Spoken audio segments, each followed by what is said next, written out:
Good afternoon, boys and girls. This is Mr. Sherman here, reading the next chapter of Charlotte's Web. It's chapter 13, and if you keep me score with Roman numerals, that's XIII. It's called Good Progress. Far into the night, while the other creatures slept, Charlotte worked on her web. First, she ripped out a few of the orb lines near the center. She let the radial lines alone, as they were needed for support. As she worked, her 8 legs were a great help to her. So were her teeth. She loved to weave, and she was an expert at it. When she was finished ripping things out, her web looked something like this. A spider can produce several kinds of thread. She uses a dry, tough thread for the foundation lines, and she uses a sticky thread for the snare lines, the one that catch and hold insects. Charlotte decided to use her dry thread for writing the new message. If I write the word terrific with sticky thread, she thought, every bug that comes along will get stuck in it and spoil the effect. Now let's see. The first letter is T. She climbed to a point at the top of the left side of the web. Swinging her spinnerets into position, she attached her thread and dropped down. As she dropped, her spinning tubes went into action and she let out thread. At the bottom, she attached the thread. This formed the upright part of the letter T. Charlotte was not satisfied, however. She climbed up and made another attachment right next to the first one. Then she carried the line down so that she had a double line instead of a single line. It'll show better if I make the whole thing in double lines, she said. So she climbed back up, moved over about an inch toward the left, touched her spinnerets to the web, and then carried a line across to the right, forming the top of the T. She repeated this, making it a double line. Her 8 legs were very busy helping. Now for the E. She got so interested in her work, she began to talk to herself, as though to cheer herself on. If you had been sitting quietly in the barn that evening, you would have heard this.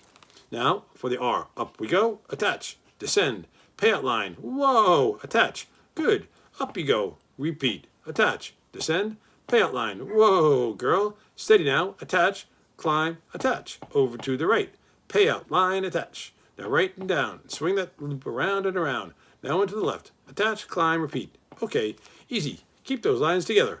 Now then, out, up, down for the leg of the R. Payout, line, whoa, attach, ascend, repeat. Good girl.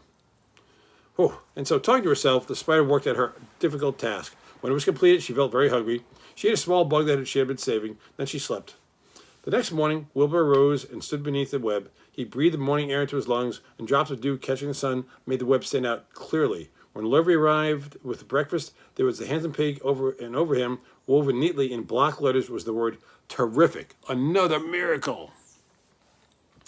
Lurvy rushed and called Mrs. Zuckerman. Mrs. Zuckerman rushed and called Mrs. Zuckerman. Mrs. Zuckerman ran to the phone and called the Arables. The Arables climbed into the truck and hurried over. There's the word terrific.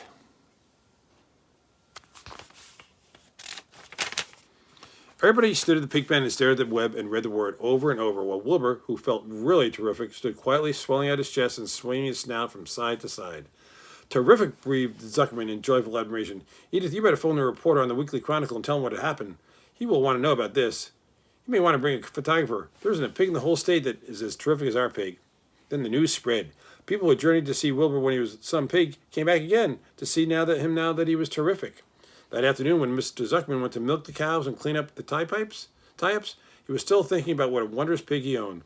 Lurvy, he called, there's to be no more cow manure thrown down to that pig pen. I have a terrific idea because we have a terrific pig. So I want you to bring clean, bright straw every day for his bedding. Do you understand? Yes, sir, said Lurvy. Furthermore, said Mrs. Zuckerman, I want you to start building a crate for Wilbur. I have decided to take the pig to the county fair on September 6th. Make that crate large and paint it green with gold letters. What will the letters say, asked Lurvy. They should say Zuckerman's famous pig. So Lurvy picked up a pitchfork and walked away to get some clean straw. Having such an important pig was going to mean plenty of extra work. You could see that now. Now below the apple orchard, at the end of the path, was the dump where Mrs. Zuckerman threw all sorts of trash and stuff that nobody wanted anymore. Here, in a small clearing, hidden by young adlers and wild raspberry bushes, was an astonishing pile of old bottles and empty tin cans and dirty rags and bits of metal and broken bottles and broken hinges and broken springs and dead batteries and last month's magazines and old discarded dish mops and tattered overalls and rusty spikes and leaky pails and forgotten stoppers and useless junk of all kind, including a wrong-sized crank for a broken ice cream freezer. Templeton knew the dump and he loved it. There were good hiding places there, excellent cover for a rat, and there was usually a tin can with food still clinging to the inside. Templeton was down there now, rummaging around.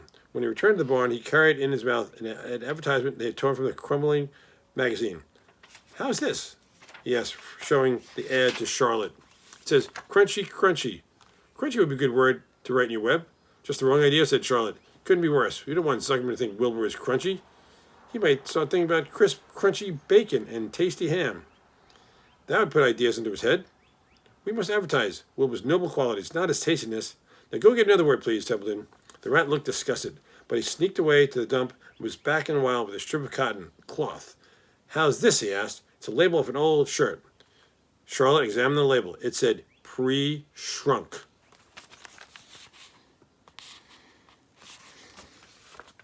To be continued tomorrow. Tune in tomorrow, boys and girls, to find out what happens to pre-shrunk. See you then.